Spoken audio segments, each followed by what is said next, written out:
Hello, what's going on today?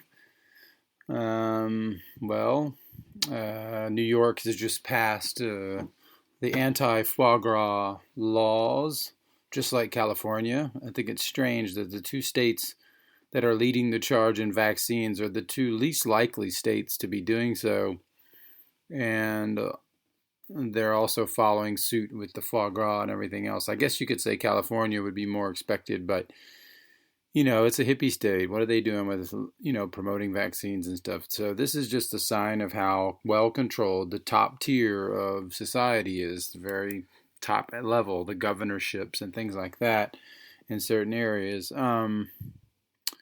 So these anti-foie gras laws need to be understood at a deeper level because they're not anti-foie gras laws that are done for animal rights. That's the cover-up. There wouldn't be all of this money and intensity and energy behind it if it was just to help the animals. I guarantee you that. And a lot of these, court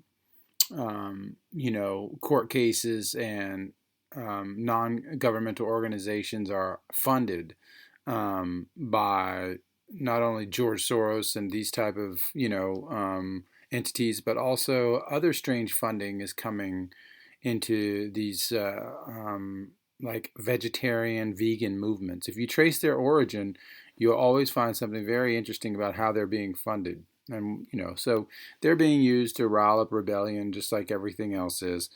And, and so why would the forces, why would people care to go through all this trouble? Well, because if you can control, um, one food, you could say a bad food, foie gras or whatever you want to say, then you can control more food in the future. So you open the door to being able to control food.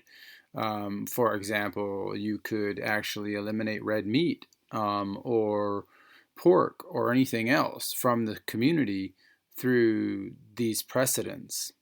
Now you'd say, oh, there's no public support for that, so that's ridiculous or whatever. But things could happen. We used to eat organ meats, and that faded out very quickly because of a huge, mad cow disease epidemic or whatever, which wasn't an epidemic at all. It was very well controlled, and once again, propaganda infused scare tactic to get people off of these high vitamin foods.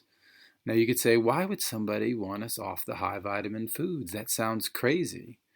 Well, it's easy. I mean, all of these medicines and all these companies that, find out what, for example, let's say the anti-cholesterol medicines.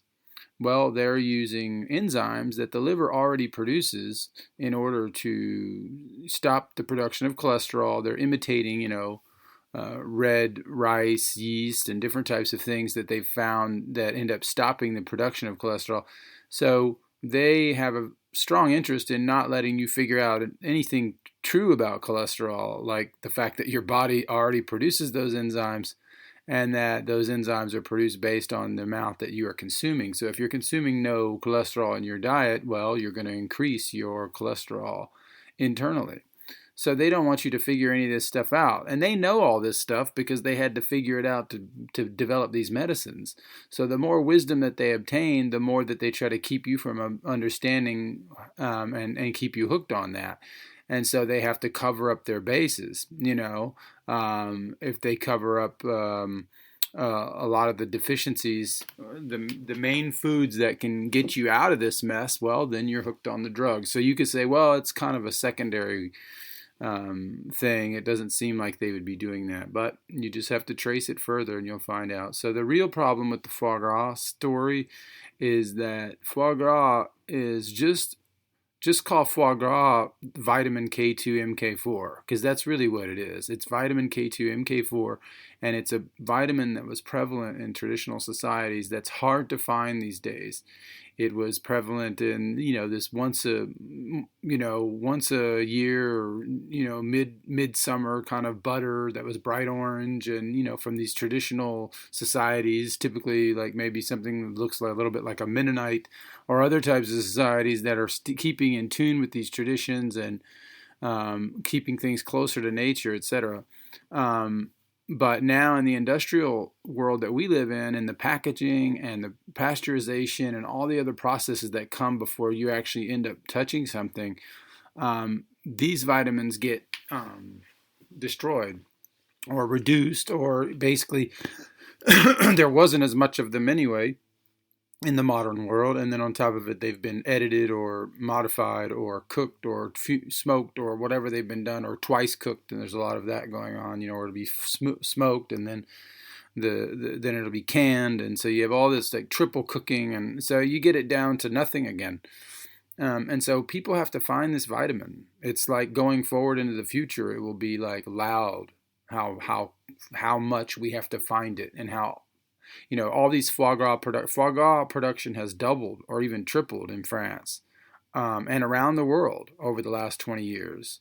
And that's not because of animal rights, like laissez-faire or whatever. It's because the vitamin is not there. There's a missing vitamin that we cannot find.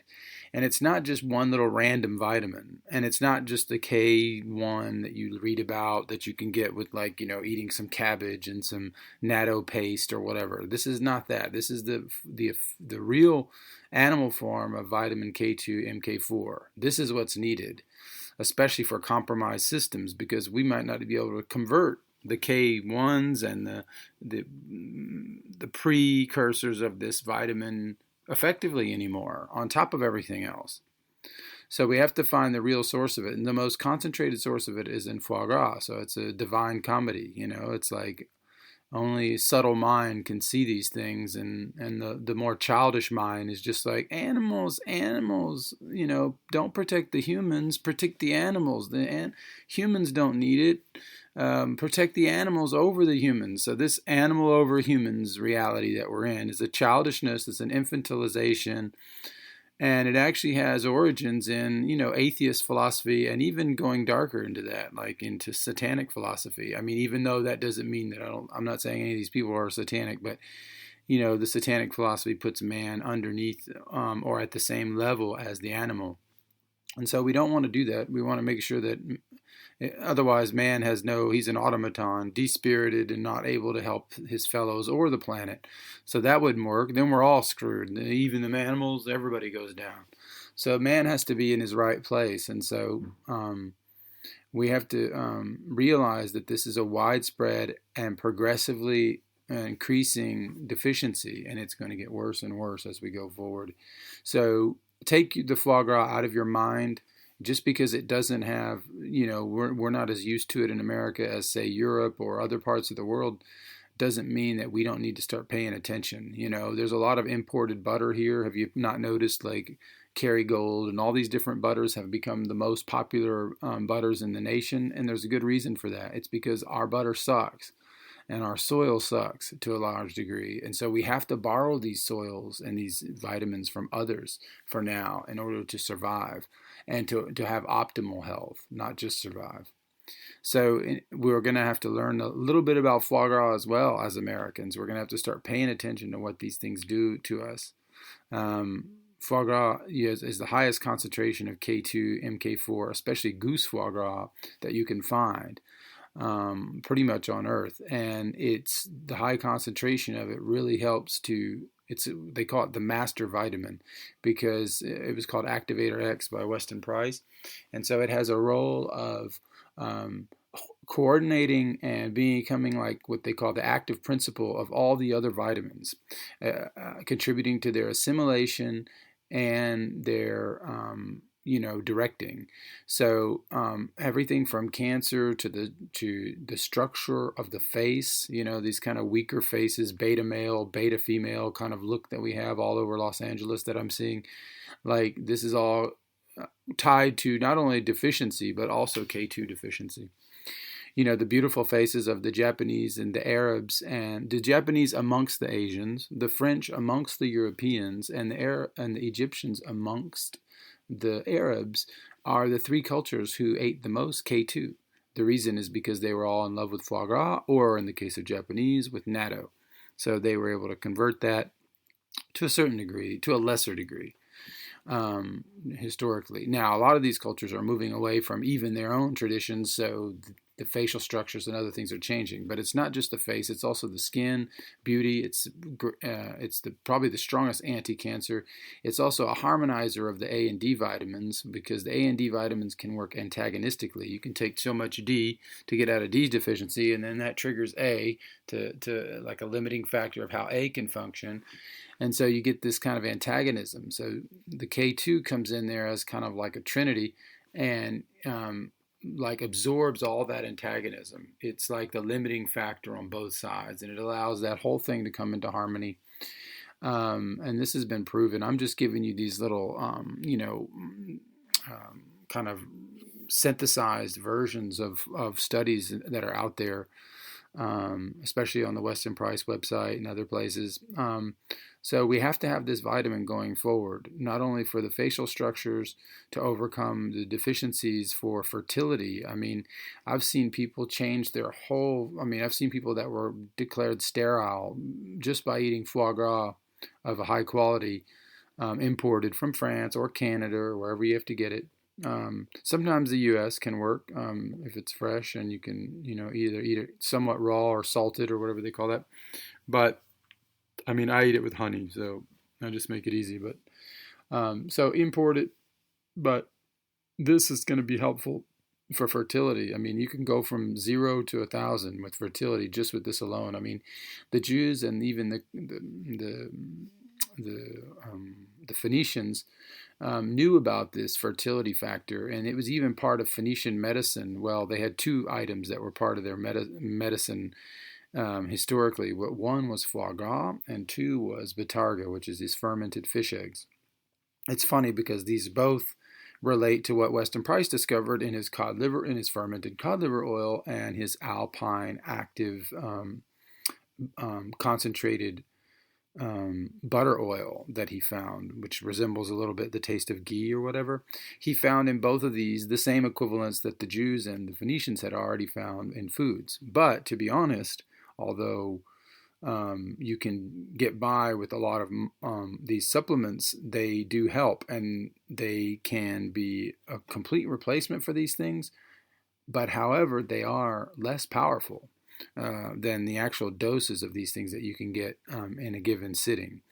So they do work, though. Like, my girlfriend, she takes this Trinity, which I call the threefold remedy, which is the vitamin K2 found in emu oil, which is from Walkabout brand, taken daily, like it's a sipping oil, or you take like a teaspoon a day from the fridge with the cod liver oil and with the magnesium, transdermal magnesium. These three in synergy pull us out of all of our deficiencies to a certain degree. But you can also find that same intensity, even more intensity, in a shorter space of time by using the foie gras, goose foie gras especially, or dark foie gras, but goose foie gras originally, and the batarga fish eggs, fermented fish eggs. Now, what's so funny is if you go to any Jewish festival in Europe, not in America because we've lost our traditions here, but in Europe, you'll find batarga, these fermented fish eggs, and foie gras served at every, 3 or 4 times a year festival that the Jews have.